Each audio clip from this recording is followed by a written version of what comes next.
Hi, my name's John Dick, here to explain how rifle and sniping skills work in Scum. Scum is an open-world survival game with a realistic approach to gameplay. In Scum, you'll be able to create unique characters with different attributes and skill sets. The rifle's skill is inherited from the strength attribute, which generally defines everything related to muscle power. Sniping is linked to intelligence. Although both these skills require weapons, the former covers weapon handling, short-distance shooting, movement with weapons, and weapon maintenance, while the latter covers expertise in long-range shooting. The first thing we'll cover are the various stances and their relation to crosshair size. As with other combat games, crosshair size defines the scatter radius. This works in Scum just as it works in other games.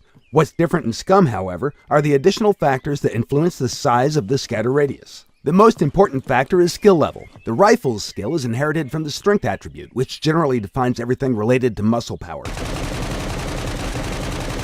If you want to be a good rifleman, you simply invest points in strength. Higher strength means better recoil control. The caliber of the bullet also influences weapon recoil. Stamina is another factor. If the characters are exhausted, ill, wounded, or drugged, their ability to handle weapons will be reduced. The amount of stamina, overall body condition, and metabolism processes depend largely on the constitution attribute. This means that even though the rifle skill is linked to the strength attribute, it also depends on other body attributes. After all, human bodies are complex machines. Scatter radius is significantly reduced when the player aims down the sight. Previous factors still apply, but since the player holds the weapon firmly and aims down the sight, the recoil is reduced and shot groupings are tighter.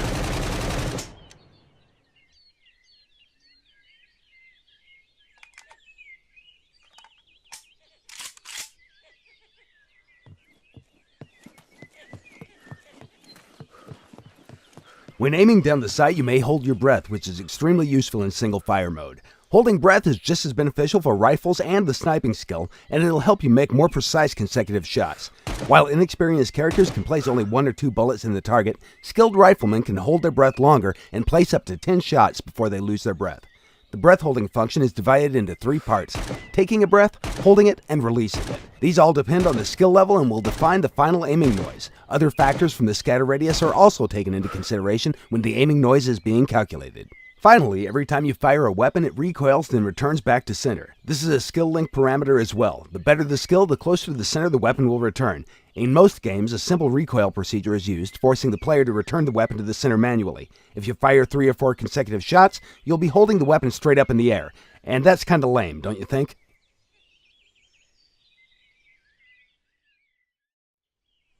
In the current scene, you can see 2 different characters with different stats. The character on the left is a slim person with below average strength attribute and maximum dexterity. The character on the right is suffering from accumulated fatigue and disease. Because of this, his strength attribute has been temporarily reduced. His rifle skill has been influenced by a strength drop and thus has been reduced from advanced to basic. This is actually a representation of how metabolism and external factors influence your character in the game. Now let's see what happens when these 2 guys meet. Nice! Now let's talk about the sniping skill. The sniping skill is weighted with the intelligence attribute, and you need a weapon and a scope for sniping. To mount a scope on the weapon, you'll first have to mount a rail. Also, you can mount numerous different scopes on a weapon with an attached rail. The first time you mount the scope, you'll have to calibrate it. The rifle scope calibration is called zeroing. At the moment, Scum supports a simple zeroing procedure, but we can make it fully realistic if this is what you desire. To zero your weapon, find a target at a certain distance, for example, a target set 100 meters away. Set your zero value to 100 meters and fire 1 round at the very center of the target. Check where the shot went and adjust the windage factor. Repeat the process until you get your shots perfectly centered. 1 windage click equals 1 millidot marker. In case you drop your weapon or it gets damaged, you'll probably have to repeat its zeroing. For the bullet trajectory, we use G1 ballistic formulas. In Scum, the bullet's trajectory is influenced by caliber, ballistic coefficient, wind, temperature, humidity, air pressure, altitude, and, of course, gravity. Most of these values are on the left. Once you find your target, first you need to estimate all the mentioned parameters.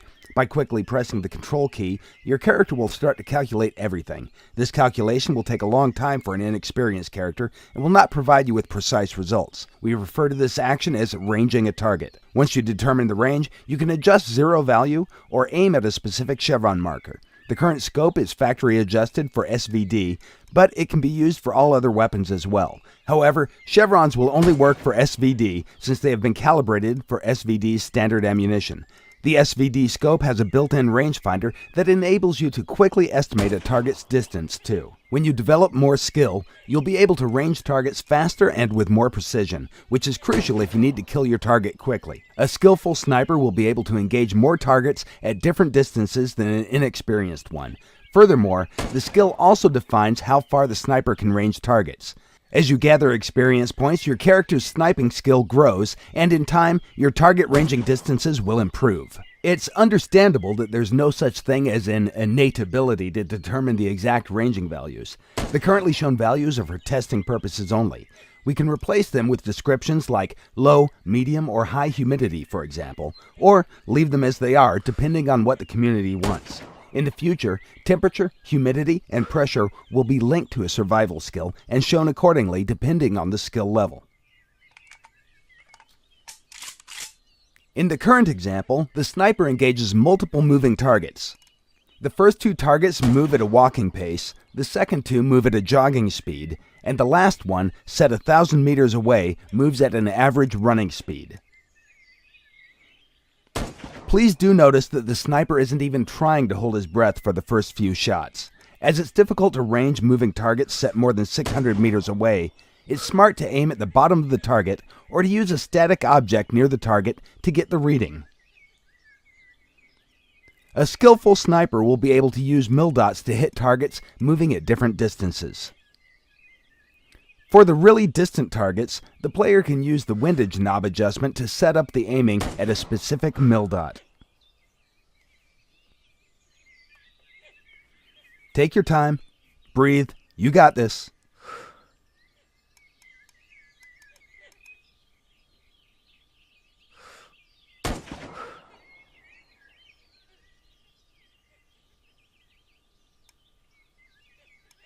Any day now.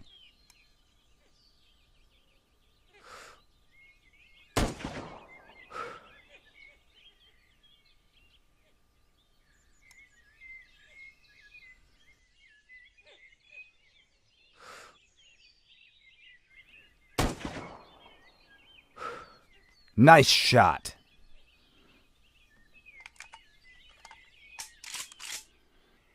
Here, the sniper has changed his location and obtained an elevated position. Higher positions provide snipers with a better overview of the situation. However, shooting from higher altitudes at the targets located below has an impact on the bullet's trajectories, especially when the air pressure changes depending on the altitude.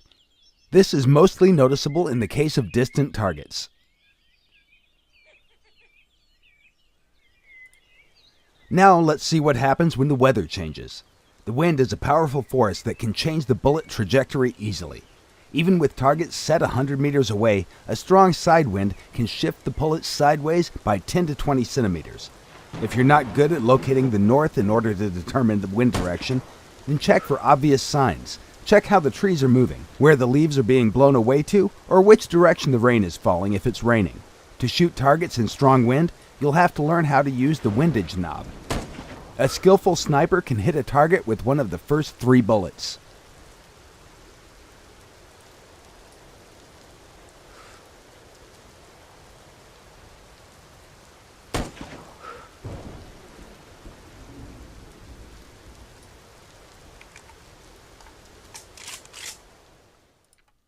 In this short clip, you can see different weapons using the same type of scope.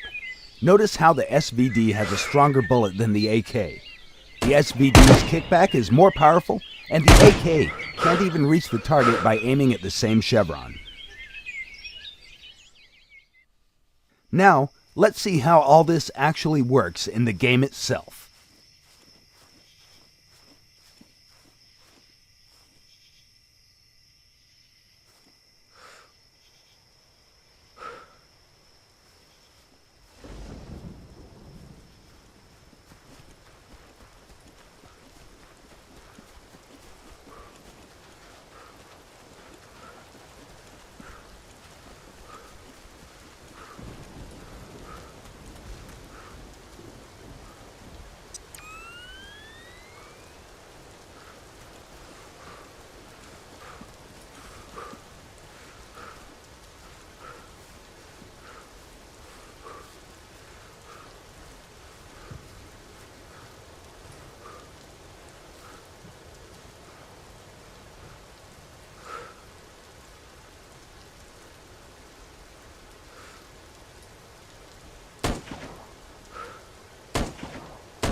These have been the very basics about the rifles and sniping skills. Naturally, we plan to improve things even more and add many new features as well. Thank you for watching, and be sure to follow us on Facebook, Twitter, and our development blog at scumgame.com. No rabbits were harmed during the recording of this video blog presentation.